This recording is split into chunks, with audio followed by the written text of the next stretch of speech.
But that's a new argument then, right? Let me find my reply because I believe that we put that in the reply instead. Purely private interest. This is not a case of people opposing a new neighbor who's come in and destroyed the nostalgia that they previously had. The 53rd Circuit Court for the County of Sheboygan. We are providing public access both in the district courtroom and also online. And we have a motion for summary disposition in Hines v. Galt Township. It's file 23-8962CZ. Council, please get your appearances beginning with plaintiffs. Good morning, Your Honor. Christina Fisk on behalf of the plaintiffs. Good morning, Kristen Wolfram on behalf of various defendants. You, and we also have Ms. Matuja from the Attorney General's office. Is that correct? Yes, Your Honor, representing Laura. Okay, and you have no position in the motion, is that right? I do not, correct. All right, so Ms. Fisk, this is your motion for summary disposition. You've got two motions, I guess. One is of the for judgment in favor of the plaintiffs on the claims in your complaint to reform the plat, and then the other is for summary disposition or dismissal of the counterclaims. It seems like we should just argue them all together. Does that sound? That sounds fine. Okay. That's fine. So I'll start, Your Honor, with the motion relative to our complaint. The complaint was filed under the what is now the Land Division Act. Has a history. It's been called other things, but it is presently called the Land Division Act. That section is MCL 560.221, and it authorizes a circuit court to vacate, correct, or revise a recorded plat when circumstances call for it. But essentially, the requirements under the act for revision, correction, or vacation is that a complaint be filed, that it include all of the necessary parties, including residents who are within a certain distance of the subject property, and all municipal agencies that are related to the action. So if anyone has any kind of interest, whether it be a township, drain commissioner, road commission, etc., they all must be included. Once a plaintiff meets those requirements, technically speaking, if there are no objections filed by any parties, the court would grant the relief requested in the complaint. In an event where people appear and file objections, case law says that those objections have to be reasonable objections. I have gone into the standards for reasonable objections pretty extensively in briefing, both the brief and the reply brief. I'm not going to reiterate all of those things here other than to say that first and foremost, regardless of any kind of objections, you have to first show that a dedication in a plat to the public has been actually accepted by the public.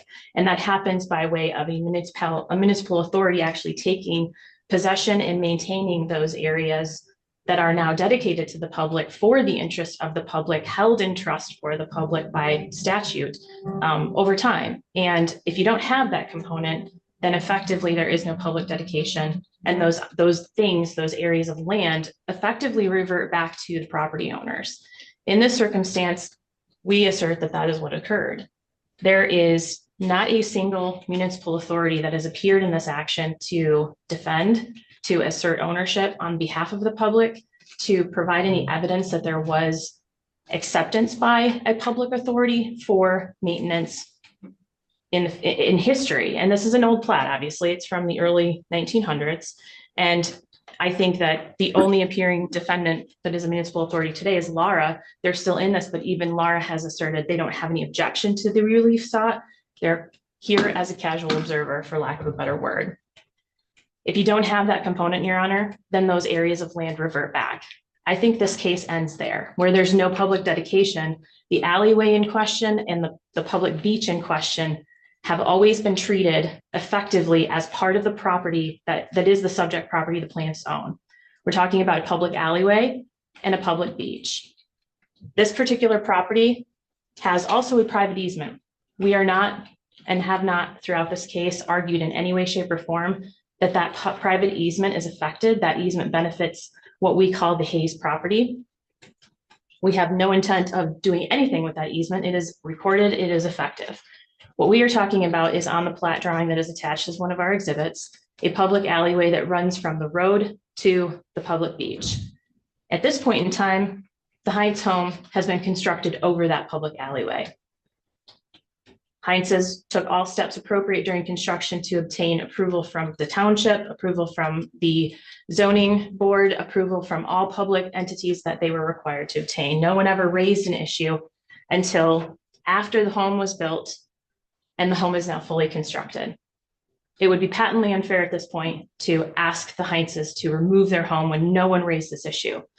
We received notice of this issue because the township, actually, no, I'm sorry, I believe it was the zoning board contacted our client. They had received a complaint from a neighbor that indicated that the house was built over this public alleyway. We took action based on the fact that the municipal authority said, if you don't do something, we have to do something, but we think you should take this type of action. That is what we did. This has now precipitated into a full-blown argument over other issues. But effectively, if you take a step back and you look at what really is the issue, has there even been public dedication? The answer is no. This area was overgrown. There was a prior house built that was nearly on top of it as well. And I'm specifically talking about the public alleyway. If you take away that public dedication, what effectively happens with that? It reverts back to the property owner, meaning that it has always been treated as the property owner's property. And by all indications, when we look at photographs historically and the testimony of those appearing defendants, no one knew where it was located. No one had any idea where it was located. They may or may not have used it in history, but likely not, because they all use a private easement that was given to the Hayes property. So this alleyway reverted back to the Heinz property. That's point number one. The public beach. If you look at the photographs that were attached to our motion, you'll see that when the property was purchased, it was also overgrown. It wasn't effectively a beach. It was an eroded yard front that had sort of that erosion that you see when the water eats away at the shoreline, and then there's a shallow water area. That is what is classified as the public beach. Again, there's been no indication that any public entity has ever taken possession of or maintained the public beach area throughout this neighborhood. Everyone treats their waterfront property as their own. Everybody enjoys riparian rights. They all put out docks. They all store things on their front yard where this public beach is purportedly located. They all pay taxes as if they are lakefront properties, where in typical situations, when you have a barrier between, whether it be a publicly dedicated road or a publicly dedicated beach, those properties are treated as lake view, not lakefront. Here, every single property owner is taxed as if they are lakefront. That's a key point, Your Honor, because we are not, there may be an argument that we are gaining some right and that you are not authorized as a sitting court to grant rights that are not included already to a property owner. That's not the case here. These property owners have always enjoyed riparian rights. They have always been taxed as lakefront property owners. So by vacating this area of the public beach, you're not giving the Heinzes anything more than what they already have and what every other property owner within Long Point has already. That all brings me to this concept of, even if this court doesn't find or finds that there was a public dedication, it was accepted by a public entity for maintenance and use by the public generally, there still has to be that concept of a reasonable objection. And those reasonable objections cannot be private concerns. That is a key factor here. The case law says it has to be for the public interest. It has to be a public interest that is being, the people asserting the objections are trying to protect. Again, if you looked at the testimony of every single appearing defendant, they were all private interests. And the only thing that these areas are used for, and I'm talking about the public beach now, because the public alleyway, I think it was clear from everyone's testimony that no one even knew where it was located. There's been no historical use of that alleyway. They're confusing it with potentially a private easement that is enjoyed by the Hayes property. But with the public beach, all they assert that they've used it for is to casually traverse to each other's houses sometimes. That is a private concern. One backlot owner who also has front lot ownership indicated that if he loses that alleyway or the public beach, it will somehow impact his backlot value. There's been no evidence presented of that. And again, that is a purely private interest. So for those reasons, and a reminder, Your Honor, we are all the way through what I believe is a full course of discovery. The court granted additional discovery pursuant to a pretrial order, but this case was filed in 2003, and we immediately started discovery at that point. We did written discovery in January of last year. We did depositions in February of every defendant.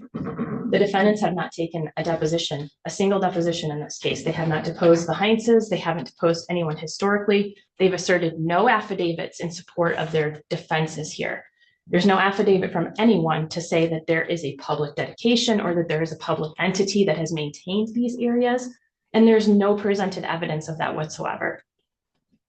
For those reasons, Your Honor, I believe that it is within this court's discretion and ability, and the case law supports it, to grant summary disposition at this point in time because there's nothing left for trial. The facts are clear, the law is clear. This is not publicly dedicated. It should be vacated. Okay, can you address the counterclaims for the trespass, nuisance? Yes. Unjust enrichment? So I'll separate these out. There's 4 front lot owners that are family members that are comprised of the Gauthiers, Bridges, and somebody. And then Diane Hayes is a separate defendant who owns a back lot. I'll start with Diane Hayes' claim first. You'll remember. The remaining claim is nuisance. It's nuisance. That's correct, Your Honor. And when I took Ms. Hayes' deposition, I was trying to narrow the issues from the perspective of what exactly is it that you claim as a nuisance here. And what she's claiming is that there was some interference apparently during construction with her use of the easement. Okay, that's number 1. And 2, that she's no longer allowed to put out a dock. Clearly, the dock issue has been resolved. There was no opposing argument in the reply brief. In the answer to my motion for summary disposition on the counterclaims relative to the dock issue, other than to say this transcends the dock issue. And I think that's because, Your Honor, the easement is very clear. There's no dock rights. Clearly, there's no dock rights. Ms. Hayes finally admitted that during her deposition. She may have enjoyed the ability to put out a dock in previous years. I'm assuming that was because it was with permission by prior owners. And I think that's pretty clear from the way that this neighborhood acts. They're friendly. They all get along really well. And I have no doubt in my mind that the prior owner allowed Mrs. Hayes to put out a dock. But this particular easement specifically excludes any other rights, and it cannot be expanded. Case law is clear on that. It has to be enforced as it's written.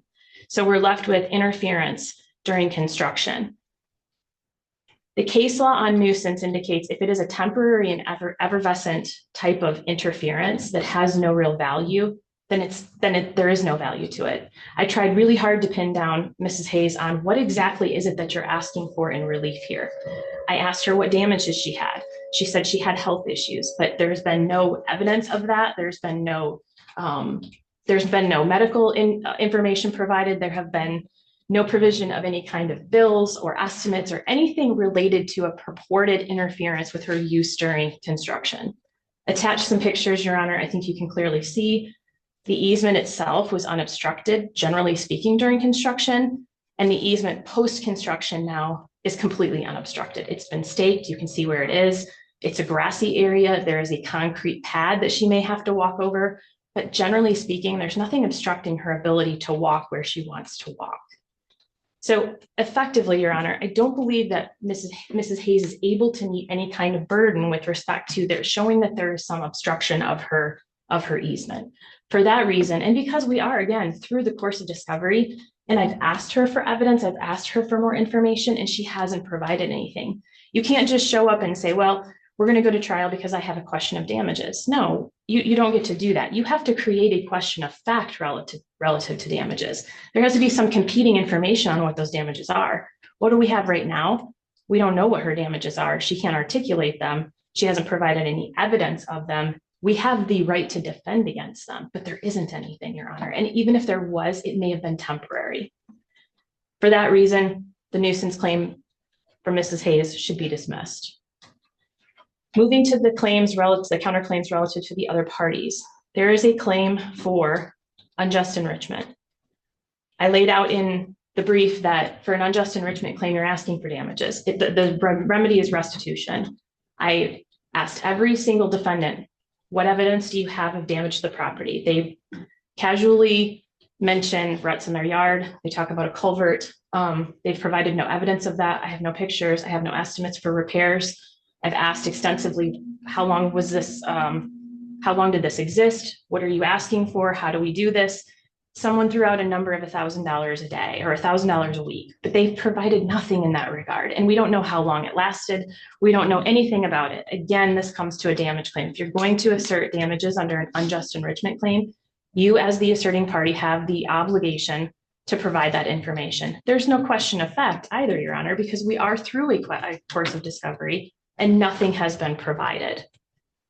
With respect to the trespass claim, I think the trespass claim is based primarily on the fence issue.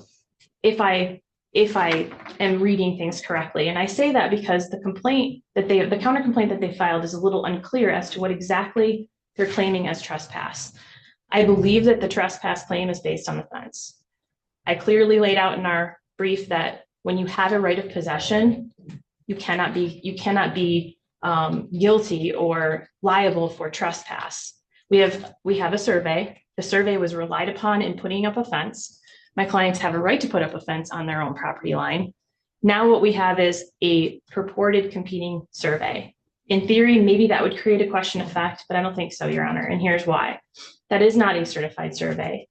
There is no affidavit from Mr. Granger indicating that he has a problem with the Mitchell survey.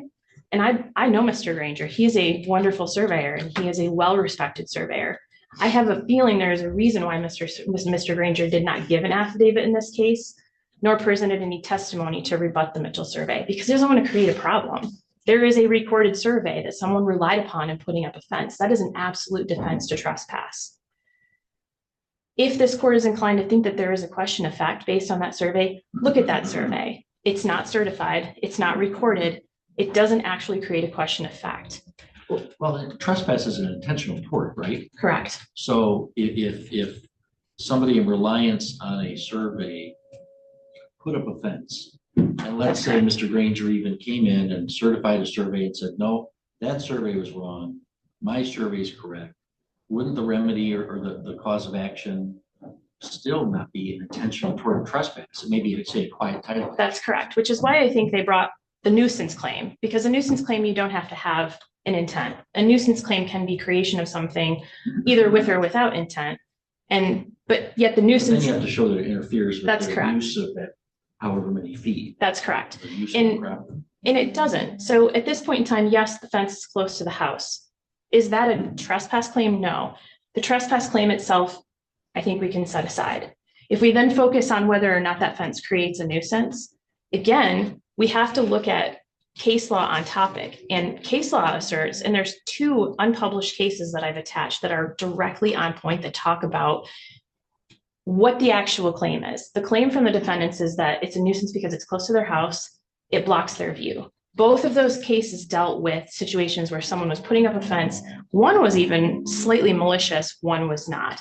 And the court ruled in favor of the fence staying for the reason that a property owner has a right to put up a fence for privacy reasons. I'll remind the court, this fence was put up during construction at a time when these parties didn't have a dispute. So there was no malicious intent. This was put up for privacy purposes to separate these properties so there was a clear delineation between the properties. It also went through the proper process of permitting. And during that process, no one filed a complaint in this court to stop that from happening or assert that there was a problem with it or that it was in the wrong location at that point in time. Everybody waited until after this case was filed relative to the plat issues before they raised any of these issues. So I would argue, Your Honor, quite frankly, it's mostly retaliatory at this point. I know these neighbors don't get along. I understand that there has been some contentious interactions, but at the end of the day, we have to look at what the property rights are. There is no nuisance by those case law that have been cited when you're talking about a right to put up a fence.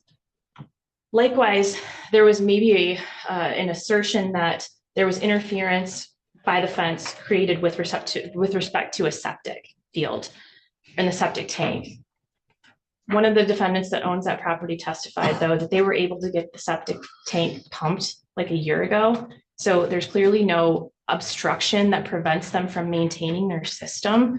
And Mr. Hines says, we've always said to them, listen, we're not going to block you from coming on the property. As long as you give us notice that you're coming, someone's going to be there. We're not obstructing your ability. It's open, it's accessible from the road. Someone can walk on and access that, and they have. There's one more claim, Your Honor. Waste of land. Waste of land. And this had to do with rocks. And I believe that we pinned down testimony from Teresa somebody, one of the defendants, indicating that realistically, they don't know whose rocks they were, but they believe they were on Diane Hayes' property. Diane Hayes' property is not really Diane Hayes' property. It is the Hines property. They meant the easement. Located, and they're saying located on Diane Hayes' easement. But the underlying property, as this court knows, is owned by the property owner.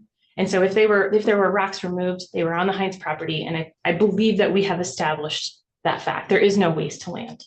For all of those reasons, Your Honor, I'm asking that summary disposition be granted at this point because the trial is really unnecessary. So the counterclaim that most concern me for summary disposition is the claim for unjust enrichment and trespass. The counterclaimants allege that your clients used their property as sort of a staging area for construction. That would be a viable cause of action. I don't perceive your argument to say that that's not a viable cause of action, but that they haven't come forward with any evidence of any damage at all. That's correct. I'm not saying that there wasn't an instance or two, and it wasn't used as a staging area. There was one picture provided by the defendants of a truck that was probably a contractor or a tradesperson for the construction project parked on this, I believe, the driveway for the Gauthier property. A single picture, but they have not given us any other timeline. We don't know how long they assert that it lasted. They haven't provided us with any video or like a calendar of any kind to say it lasted for this long. And again, for a trespass claim or an unjust enrichment claim to be viable, you have to show what restitution you're entitled to. It is a restitution claim. You can't just come in and say, I'm going to throw a number at the wall and say, I'm entitled to $1,000 a week for you parking your truck there, but we don't know how long that lasted. They haven't provided any estimate for that $1,000. That's just a guess. And I can't defend against something that I have no idea what their basis for it is. You, as a plaintiff asserting a claim for that, have an obligation to provide that information. It's not a question of fact when you can't actually articulate your damages. Okay, thank you. Thank you. Thank you, Ms. Wolfram, to respond. Good morning, Your Honor. First, I would like to address the issues in order if I can, and I will try to maintain some parity with the argument, but it goes on for some time. So I think I'd like to actually first jump to the end and address, as I put a proof of service in the file as well as attached to my motion, I really genuinely do not understand the idea that we didn't provide evidence. We provided a number of attachments as well as a link to the evidence drive. And as the opposing counsel continues to say, they have all the rights to discovery and consider it closed, but never made any additional demands. When she says she continues to ask, I genuinely am perplexed at how you can ask something without any documentation of those requests. So if she believes that there was evidence that wasn't presented somehow, it didn't come to light until the filing of these motions, and that's not proper. So well, regardless of that, I mean, that's not really here nor there. I mean, whether she's asked for the evidence or not, you have to present some evidence of your claim for damages, right? And indeed I have. There's a Where? number, there's video in the, like I said, there's an attachment. I literally went to the email and printed out so you could see her email address receiving the attachments. There's videos, there's about thousands of photos. There's affidavits and letters in support from the residents of the area. How's that proof of damages? So specifically as well, first things first, there's the motions for summary disposition are under the rule that says that begins with the phrase except as to damages. But that said, showing the actual use of the property, there's thousands of photos showing the construction materials. There's specific angles, thousands of angles if you'd like to see the damage to the culvert. Right, but you still, so like the except as to damages means this, like, let's say that, there's a question of fact as to damages but there's really no question of fact as to liability. If we didn't have that phrase, except as to damages, that would mean we'd have to have a trial as to liability. Right, and So that except as to damages means you can grant summary disposition just on liability. correct. But that doesn't relieve a plaintiff from saying, we still don't get to go do a trial for damages by surprise. Of course not. So tell me, of course not. So what is the basis for the evidence for any claim for any calculation of damages for this, what might have been kind of a typical fleeting, trespass that occurs on like a construction project. I mean, it's not very uncommon for a contractor's truck to park where it shouldn't park. I mean, this happens all the time. Sure, and had it not been, requested that it not happen, and frankly, again, I'm going to state for the record that the reasons that my clients did not, because they don't enjoy having a lawsuit against their neighbors, right? They did complain to the city. They did ask them, the Heinzes, directly to please remedy these things. The counterclaims in this case are compulsory, as this court and opposing counsel knows, that had they not been brought, there was a chance that they would not be able to be brought in the future. So when they filed their claim, my clients were required by law essentially to bring theirs. That said, I think the specific instances of damages relate to the specific instance of trespass. So there's damage to the lawn when the trucks drove onto it and made it so that there's such deep ruts that they can't mow and maintain that area of lawn. So was it repaired, and what was the cost of the repair? It's not been repaired. And if they had admitted liability, then my clients would expend the funds to get all of the estimates. Was there? They haven't There's admitted no liability. so isn't that a problem for you? There's no estimate for repair. We have no way of knowing what the damage is. So how are we going to have a trial? The trial is effectively at this stage about liability. Again, had they admitted liability, we wouldn't be concentrating on this. But at this point, they admit no liability. And my clients have testified to the damages. And frankly, they don't actually need an estimate to the repair, because what they're looking for is the equitable repair of the property. And most specifically, the removal of the fence, which can't be determined as to what damages are until the fence is removed. So the estimates are pretty wildly varied between, every phone call warrants a different amount when we're asking what is actually going to be done. Is the fence going to be moved over to the property line? Is it going to be removed? And what damage is going to result? Is there going to be a public easement pathway or not? There's just too many things to ask for when there's no liability admitted. It's denied. And it continues to be denied. When they had the option to admit liability in this case and move forward with damages, they declined. Well, I'm a bit confused by that framing of the issue. You as the plaintiff, if we go forward to trial, have to prove both liability and damages. Yes. So I don't understand your statement that the counter defendants have to admit liability, or liability has to be established before you lift a finger to prove your damage. It isn't lift a finger to prove damages, but the majority of the damages can be repaired. Not as far as a monetary, we're not looking for a monetary award rather. He can undertake the equitable resolution of the damages to the property without needing an actual concrete estimate. And furthermore, Mr. Heinz actually has. Offense, right, but I mean, one of your claims is unjust enrichment. So I'm again confused why a claim for unjust enrichment would not be seeking a money judgment. It is. My clients testified to an amount. They Based had on what? based in the deposition, they justified the amount. They looked at average rental rates for properties in the area and decreased it by about a third. So for the use and enjoyment of their property for the length of time that it was under construction, they gave an estimate. There doesn't need to be more damages than that. They haven't proved that level of damages was inappropriate. Okay, can I ask you about this survey question? Seems to me, I mean, trespass is an intentional tort. So if a property owner puts up a fence in reliance on a survey, how could that ever support a claim for intentional trespass?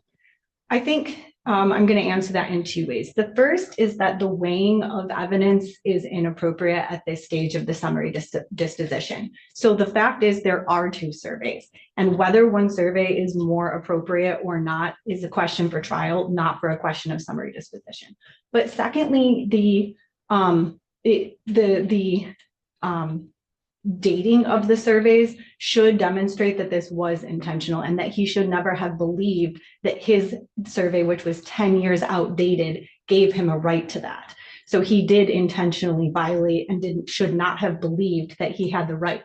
His quote unquote higher quality survey, as far as it being recorded, was more than 10 years outdated.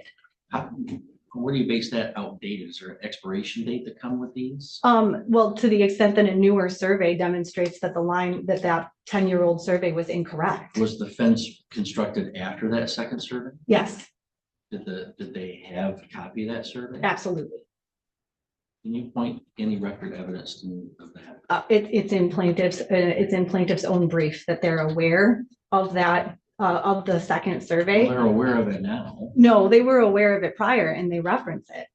Point that out to me. That's a critical fact.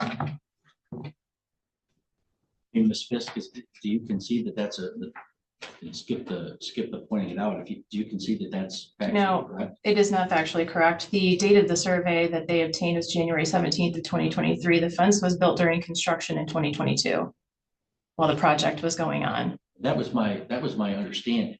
They, But if you're telling me that the Heinz plaintiffs had in their possession Granger survey, and despite that survey, built a fence where it shouldn't have been, well, you're going to survive summary disposition of that claim for sure. So you got to show me, where is that true? there were two of those surveys done. A refreshed survey was done and produced after the construction, but he was aware of the one before that. Where, So, what one? There was two of those surveys. I don't have that in front of me right now. I will have to go back into the evidence file to locate it. But essentially, that is where that is where two things can't be true. So plaintiff says that they went through all of the procedures, they properly got everything approved by the government entities to do this, and then only afterwards found out that there were all these problems and had to file these lawsuits to remedy the problems that they allegedly didn't know about, except they did. And if it were true that all of those proper channels were filed, then why would they be required to even file this? They could just simply have existed in the way that they were, but those things can't be true.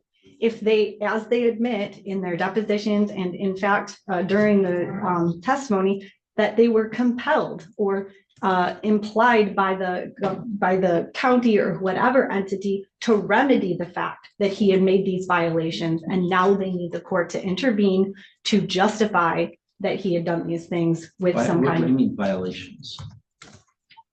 in the depositions, as well as in their statements, and as well as Ms. Fisk's argument today, she talks about how she only had to file this lawsuit to remedy the complaints that were brought after the fact or after the construction. About that some of the house was in one of the public alleyways. In the one of the public alleyways, yes, It's not a exactly. violation. You say violation, I think, is there some zoning violation? Is it, you're just saying that the construction didn't line up with the platted, dedicated public areas. What I'm saying is that the plaintiffs have told this court, as well as the defendants, that they had to bring this lawsuit. Remember, Sure, they're the they do, plaintiffs. because their house is in the middle of a platted. But if plaintiff is correct, and for instance, these were never dedicated to the public and it just simply reverted, then why need this? They don't need this. Because this is how it reverts, is you do an action to reform the plat, there's a lot of these old plats where then what's on paper doesn't match what's in the physical world. Sure. And the way to get that done is not to just ignore it and hope for the best, but it's to do exactly what they've done, come in and reform a plat. So I guess maybe I'm just, you're using some words and it sounds like to me you're not being very careful about them. When you say violation, I think certain things. Sure. And I don't think you meant what I was thinking. I don't necessarily mean I don't mean a violation of the law of this particular, the statute that's being brought before the court or anything like that. What I'm saying is that they are, there were complaints that the actions and the construction that plaintiff was taking during the construction of his home were not proper. Whether they violated ordinances or regulations, certainly Eagle was called as a complaint by some of the defendants, as well as, again, the county and the city and various entities. There were complaints made that the construction action he was taking was not proper. So can I, not proper in light of the platted public alleyways and public beach? Correct. So can I ask you, is this an example of, you should be careful what you wish for? Because if your client's objections to the reformation are valid, aren't your clients saying, gee, there's not a beach that we can use, but a beach that the public can use in front of all of our properties? Yes, So they're okay with then they are. me going down there to sunbathe, bringing my cousins and having a party on the public beach. In fact, they are. That said, So is there any evidence that the public's ever done that other than lot owners?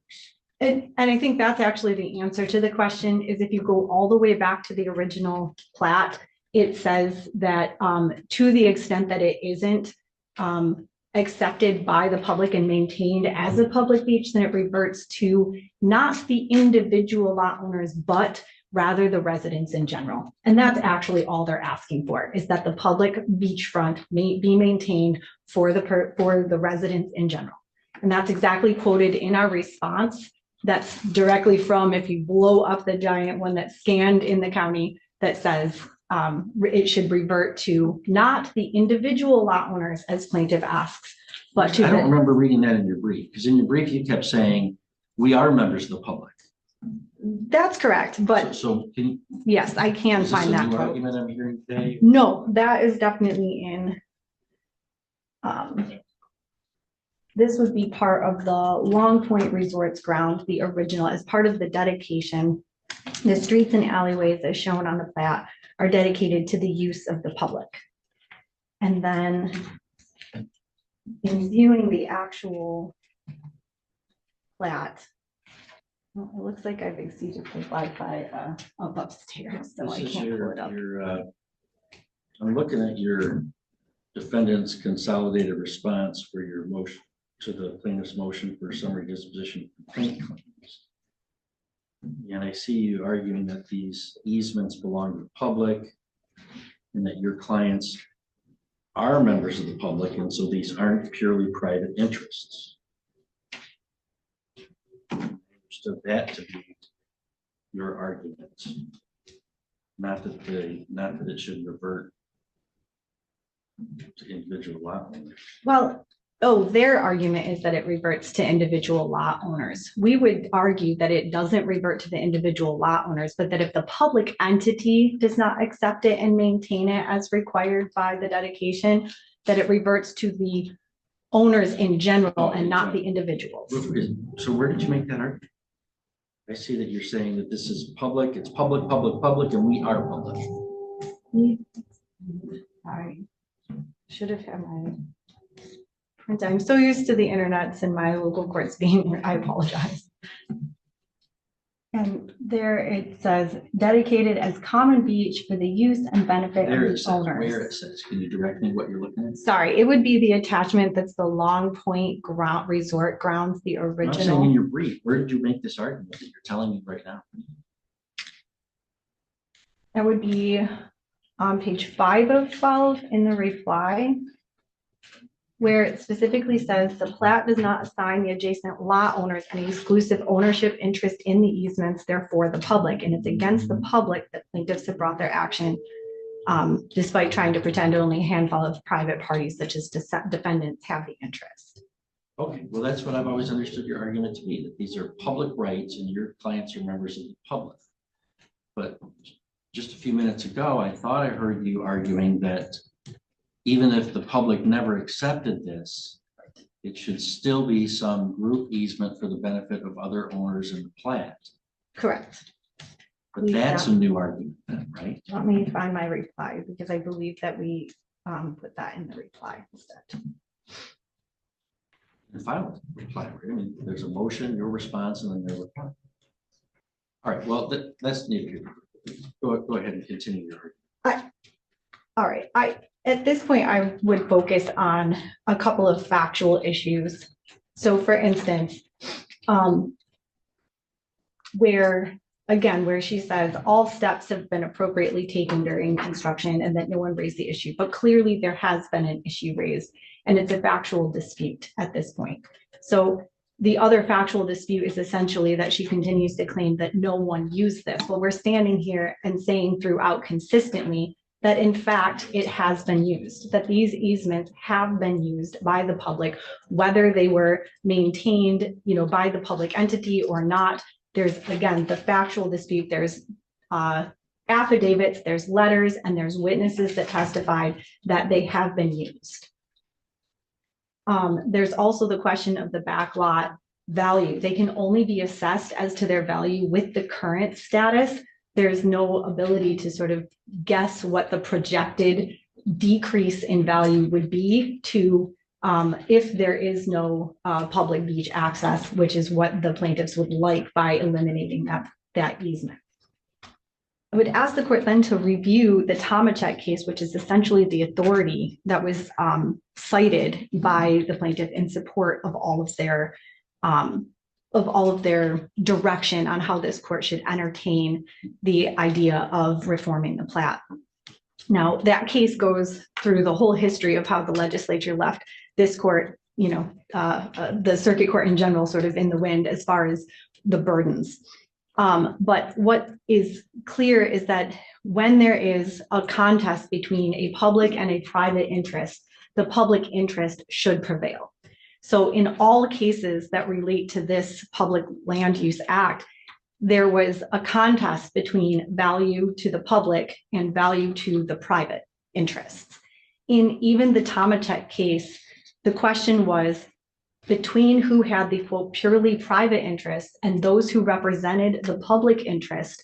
Was their interest in maintaining the vacant lot for the purposes of allowing, a good view to prevail? And that case said that it was not, but that is the opposite situation that is here. The plaintiffs here are trying to stand in the place of the public and receive the benefit of that rule when it's the opposite. The only purely private interest here is the plaintiff's interest. So in that case also was a right to a utility easement, which I think is the reference here to whether or not this court has the right to grant the substantive right to the use of the land. That's not the case here. He's asking the court to privatize that land, not to allow the use of it to be maintained for the public, but also for their private use, but rather to cut off the private use of the residents of the area so that he can maintain it in the public. So the court should only grant this motion as to the reformation of the plat if it is unambiguously clear that he's entitled to deprive the residents of Long Point the right to traverse from the road to the beach and from the neighboring homes along the beach to take the public land for his own private use. So this is not a case of people opposing a new neighbor who's come in and destroyed the nostalgia that they previously had. The members of the public are represented here by the defendants, and they've enjoyed a lawful use of the areas that he now seeks to convert to his private ownership and exclusive use. By circumventing any proper notice or voting procedure, for instance, as outlined in MCL 560.226, that is new. I discovered that while I was preparing for this case and reviewing Tomacek, where it says that streets and alleys under the jurisdiction of cities, villages, or townships, or parts of the public walkway or park shall not be vacated, corrected, or revised under this section, except by resolution or other legislative enactment duly adopted by the governing body of the municipality. Sure, it could be accepted. So if the township had said, yes, we accept this, and they were maintaining it, they were putting up signs, say, no swimming after 10 p.m. and all of this, well then sure, that would apply. That doesn't apply here. No, but it is illustrative of what the legislature intended. So it doesn't, no, it doesn't apply. It doesn't. So I'm interested in logic and fact and not so much rhetoric.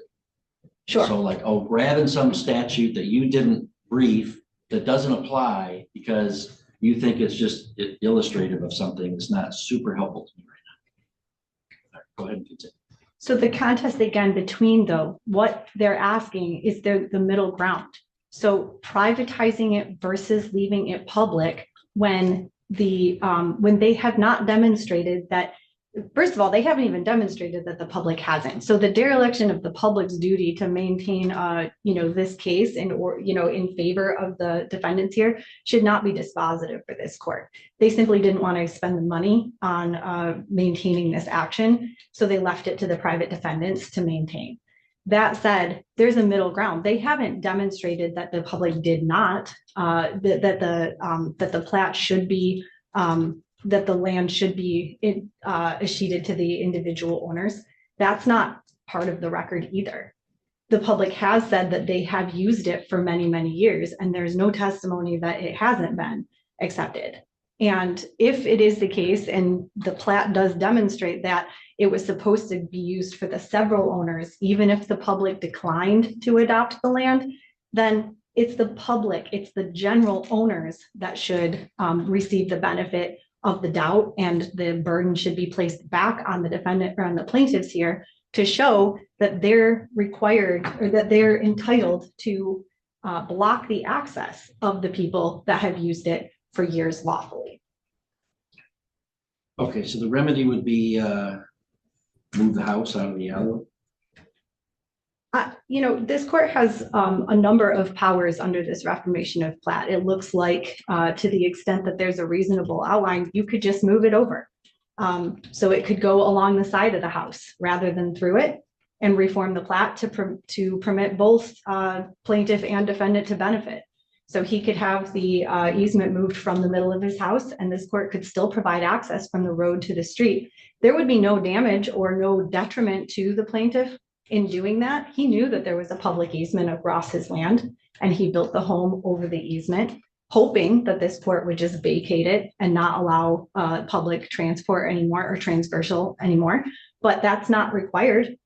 So the court can grant the plaintiff's request not to have a public easement through his home, but could simply move it over to the edge of the land, which they've demonstrated or argued to this court is unencumbered essentially. Is there one final question? Is there a single, you keep talking about public use, and as I understand it, all of your asserted public uses are also owners within the plat. Do you have any evidence of members of the public that are not owners in the plat using this? Yes, again, those were provided as the affidavits of, for instance, Jason Taylor, Lynn Asper. Those were referenced in our reply brief that members of the public who are not those owners. Are affidavits, unsigned typewritten letters. Some were letters, some were signed that demonstrated that they were in support of the fact that the public not only uses it, but they personally use it, and they were not members of. He says that I've lived at Long Point Drive, lots 22, 156, and half 213. So what you say is the affidavit of Mr. Taylor of public use looks like it's an unsigned typed statement from a lot owner. Those were some examples that were provided. There was a number that were provided to. Now I'm really trying not to be exasperated here, but I asked you a very specific question, and I take your statements and your arguments seriously when you make them. And I'd ask you to do the same. And so I asked you if you have any evidence of a non-lot owner, member of the public, using these dedicated areas.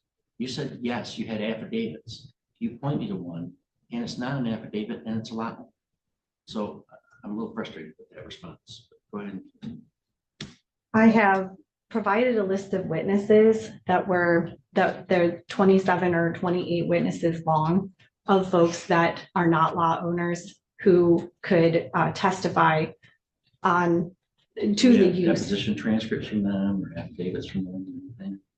We did not depose them in preparation for in preparation for this because there's a disputed issue of fact. Okay, anything else that you believe I need to know to understand your position? No, Your Honor. Thank you. Well, I've got two different motions here. First is plaintiff's motion for summary disposition of their complaint, which seeks to reform a plat. They seek to reform a plat to remove a dedicated public alleyway and public beach within that plat. Plaintiffs have followed all of the procedural legal requirements for that. And the public entities and many other defendants have either not defended or have consented to the relief. Some of the defendants represented by Ms. Wolfram have objected to the reformation, and the standard requires that those objections be reasonable and for the public benefit, not merely private interests. And here there is no evidence that the dedications have been accepted or used by the public itself. The beach was not used as a beach by the public. At most, it's been used by other lot owners to walk across it to visit their neighbors. And the alleyway was not used by the public. There is a private easement which the plaintiffs do not seek to disturb that allows access to the water. And the plaintiff's home is built over part of an alleyway. The plaintiff's got all the necessary permits. It doesn't seem like there's bad faith involved there. So they're not interfering with the easement, but they do seek to vacate this public alleyway. But there's no evidence that that has ever been accepted by any public authority. And there's no evidence that it has been used by the general members of the public.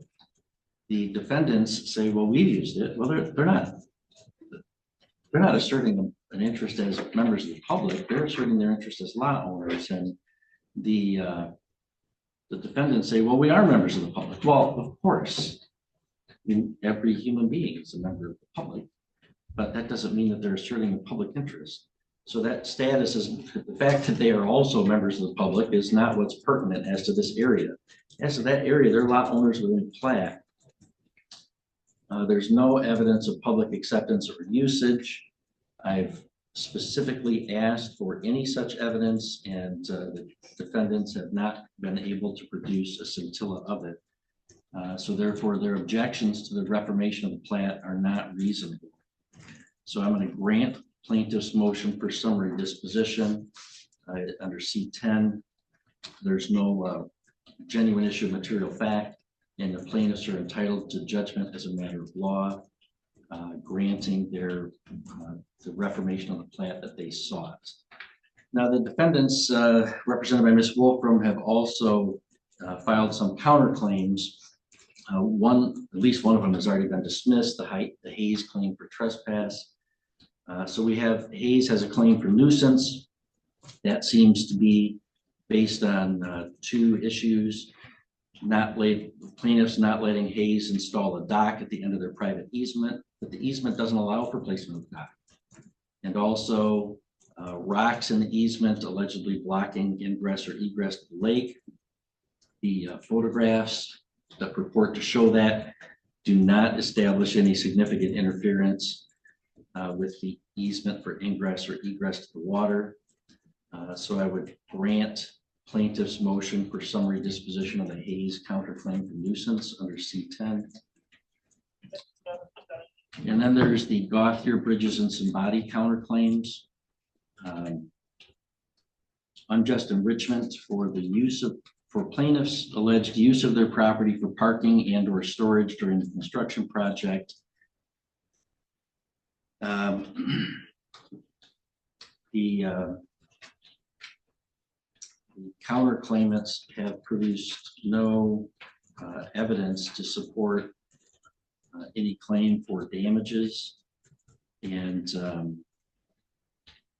that they have to do that to go forward to trial, not just that it was some fleeting use of somebody parking where they shouldn't be during construction. They haven't met their burden of establishing a genuine issue of material fact to survive the motion. So I would grant plaintiff's motion for summary disposition under C10 of the claims for counterclaims for unjust enrichment. trespass claim is based on that and also placement of a fence. For the same reasons as to the parking, I would grant summary disposition as to the claim of trespass. And as to the fence, trespass is an intentional tort. The fence was constructed in reliance on a survey, after construction preliminary survey, without any testimony from that surveyor that the first survey was incorrect in some fashion, is insufficient for counterclaimants to survive the motion for summary disposition. So therefore, I would grant plaintiff's motion for summary disposition of that counterclaim as well. Claim for waste of land for removing the rocks, but those rocks were within the plaintiff's property. Seems to be a misunderstanding on the ownership of the fee and easement. So there's been no support for that counterclaim. Would grant summary disposition to that as well.